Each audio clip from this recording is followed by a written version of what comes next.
Oh, the African star is a demigod. Oh, Africa. We must demystify political leadership going forward. And once we do that, and I think we can do it because I can now begin to see something happening in Africa. Young Africans are beginning to ask searching questions. Africans are beginning to recognize that corruption is a cancer in our body politic. They are beginning to recognize that those who want to buy their votes don't mean well for them. They are beginning to recognize that there is enough money to change their lives if the thieves are eliminated from the political arena. They are beginning to realize that commercialization of politics is a threat to democracy. They are beginning to rise up. And I think that those who have not smelled the coffee will be surprised. They will be surprised when the ground moves from under their feet. They'll be surprised when Africa begins to elect individuals who can demonstrate that they have ideas, because the politics of the 21st century is the politics of ideas and about competition of ideas. And therefore, when one is appointed into any public office because of the demands of the electorate, and this relationship between the African member of parliament or the African president and the electorate is a symbiotic relationship. It is symbiotic in a very perverse manner. And I suspect I'm misusing the word symbiotic, but I'll use it or misuse it nevertheless, to the extent that it explains my point. What happens is that it appears that the electorate has allowed the so-called leader, because many of them are misleaders, to remain in their positions of power and to acquire as much as they can, on the understanding that periodically their loot will be shared with them. It is some kind of Robin Hoodism of a latter-day kind. And this Robin Hood kind of politics is a little bit different, at least from my understanding. Robin Hood robbed the rich in order to share with the poor. But our latter-day African Robin Hoods are in the business of robbing from the poor in order to give a pittance to the very poor. And this is what we are talking about today when we talk about commercialization. So that if you ask any typical African politician, how much does it cost you to be elected into parliament, they'll tell you it is in the millions. It is in the millions, and the millions they spend is perhaps 10 times more than they'll ever earn through their legitimate salaries. And I ask myself, if your salary in 5 years is going to be one big... My name is Isaac Awoki. Mini boat I hear Ejuma for 3 years ni echini. Time na mini boat enye Ejuma no. System more demand billion Ugandan shillings. Why should you spend 5 billion Ugandan shillings to get into that office?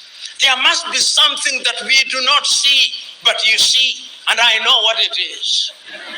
What it is that getting into the office of the member of parliament, or indeed any other political office in Africa, is a guarantee that things will come. So that in many African countries, the politician is the major entrepreneur. The politician is the gatekeeper. The politician is the one who receives the guests, is the tax collector informally aside from the URA. And in this regard, therefore, we must commercialize politics. We may blame the politicians, but what about the electorate? The electorate also is to be blamed. The electorate has insatiable thirst and hunger for things that they have not worked for. They have been trained and they no longer listen to ideas. My good friend Norbert Mao, who I was told was here, I do not know whether he is here, will tell you, not that I have talked to him this morning, but he'll tell you that one of the pains that one has to endure when you confront your typical African electorate is to convince the electorate that ideas count for something. Many times when you address the electorate and you are waxing eloquent, telling them, when I'm elected, I'm going to ensure that we have good health services. We are going to ensure that we have good schools. We are going to ensure that we create opportunities for innovation and invention and create opportunities for young men and women. They are waiting for you to finish. They will tell you, we hear you. We know you are going to do all those beautiful things. But in the intervening period, I must eat. And therefore, no matter how beautiful your ideas are, if you don't carry money on that day, your ideas, like the elephant before them, will never fly. Leaders who, upon ascending to power in Africa, became demigods. How many of you here will forget Mobutu Sese Seko? How many of you here will forget Jean Bedel Bokassa? How many of you here will forget Samuel Doe? And then we had the emergence of guerrilla movements where people rose against their very own who had used their positions of power to destroy what had been gained over the years. And then in those early days, you will also remember that many African leaders, including the enlightened ones, took the view that because of ethnicity, it was necessary to unite the people. And whether you are speaking from Dar es Salaam in Tanzania, or Lusaka in Zambia, or Kinshasa in what was then Zaire, now the Democratic Republic of Congo, or you are speaking from Nairobi in Kenya, and here in Uganda, the clarion call was that we must have one-party states. And the justification for one-party states was that we are so disunited, there are so many ethnicities, that if we allow multi-party politics, then what would happen to us is that we would be negatively ethnicized and that we would break our countries, and that therefore, to ensure that there was unity, we needed one umbrella under whose auspices and under whose guidance the people would be united.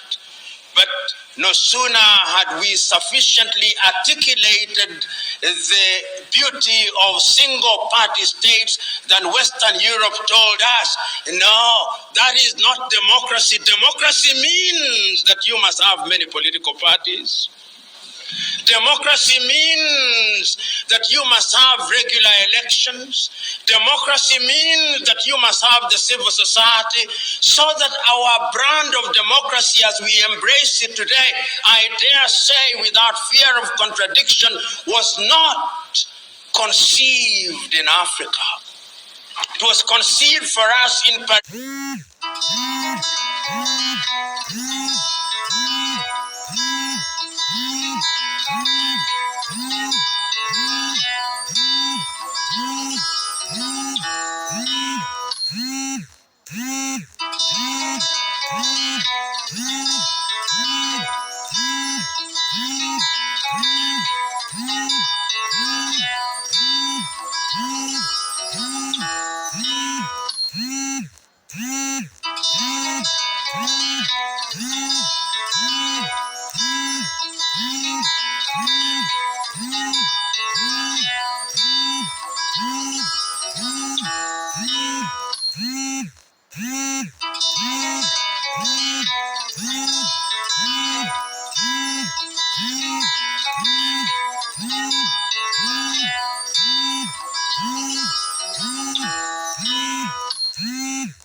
was conceived for us in Madrid.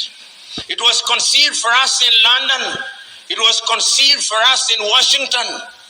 And we have swallowed it line, hook, and sinker. Africa does not tell our own story. Africa does not design what is in our best interest. Africa still waits to be told what is good and right.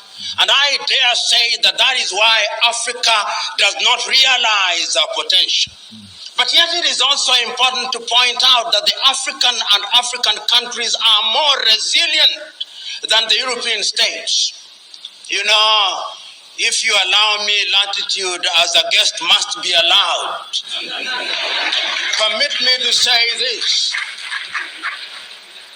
The ethnicity that we keep on talking about, African countries are just slightly over 60 years since they regained their independence. Take Nigeria, for example, with over 500 ethnic groups. This is how you feel when you get 30% off your first. Created within an artificial boundary. They have had their problems, they have had their hiccups, but the nation is still alive and well. The difficulties notwithstanding. Take Uganda, for example. You've had your difficulties, you've had your trials and tribulations, but the nation is still alive and well. Tanzania, with over 136 ethnic groups, the nation is still alive and well. There is a sense in which, in the face of our difficulties, we have succeeded in managing those difficulties, however painful it has been. But look at Europe, the pontificating Europe. They cannot handle diversity. They cannot. And it's important to remind ourselves this, if only to energize ourselves. The Europeans have had to fight two major tribal wars. They called them world wars. They were tribal wars. The European tribes were at war with each other in 1914. They may have recruited a few Africans and a few other people, and then they call it world war. Then they had another major tribal war in 1939 through to 1945. They didn't call them tribal wars. They called them world wars. And I want you to look at Europe and the purity of their nation.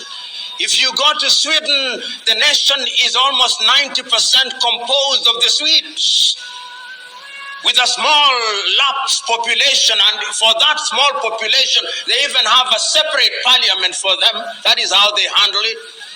You go to Finland, 90% of Finland are the Finns, with small Swedish population. You go to the Netherlands, the same. You go to England or the Great Britain, whether he's great or not, I do not know, but he's the Great Britain. Even there, if you talk to the Scots, they have something to say about the English. If you talk to the Irish, they have something to say. If you talk to the Welsh, they have something to say. Go to Spain, where there are a few more tribes, they had a civil war. Go to Italy, largely the Italians. And you walk across to Eastern Europe, Yugoslavia was united as one nation under Joseph Broz Tito. Did they not produce many countries during our lifetime? The Soviet Union has given birth to many countries. They have gone into ethnic purity. Africa remains the only continent on earth that somehow, having had artificial boundaries imposed on her, saying that we will retain those boundaries and make the best of it, and one need only go to the pronouncements in 1963, the pronouncements of Kwame Nkrumah and Julius Kambarage Nyerere on the inviolability of the boundaries, repeated again in 1964 in Cairo, in Egypt, that if we choose to redraw these boundaries, Africa will be perpetually at conflict, and therefore heavens have given us a lemon. Let us not ask for an orange. Let us make a lemonade unto ourselves.